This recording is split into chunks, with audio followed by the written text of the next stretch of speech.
Here we have seen an increase in officer-involved shootings here in Rhode Island. ABC6 News has reported on 3 standoffs in just a matter of weeks. ABC6 News reporter Emmalyn Reid joins us now live in Providence with a look at why it's happening so frequently. Emmalyn. John, there has been a concerning rise in police-involved standoffs in Rhode Island, like the one on Denison Street just about a week ago. The question, why does this keep on happening tonight? We spoke with both mental health professionals and Rhode Island law officials to find out why this is happening and what's being done to prevent it. With a rise in violent standoffs with police, including 19 violent crimes in Providence alone in the past week, one question remains. What is causing them? The next pandemic that we should watch out for, guess what? Is mental illness. This uptick in violence is not just isolated to Rhode Island. There's an uptick of violence all over America, period.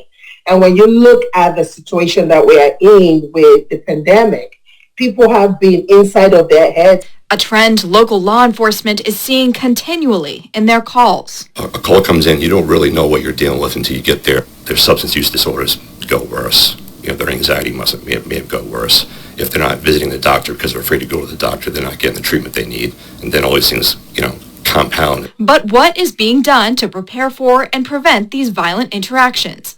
According to Liz Gledhill, a mental health crisis professional, local law enforcement can make sure officers are both prepared and paired with a mental health professional. Again, being mentally ill is not a crime.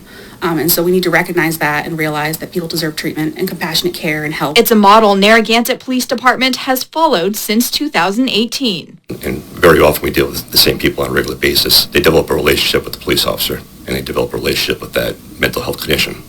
So that in the future, when the officer rolls up to help them out, it's not the big bad police officer showing up. It's it's Officer Kevin. Today, 32% of the department has been trained. That's 12% more than is recommended by the model they follow. And other communities are catching on. The more training that officers have, the more adept they would be with dealing with these individuals on a proper basis.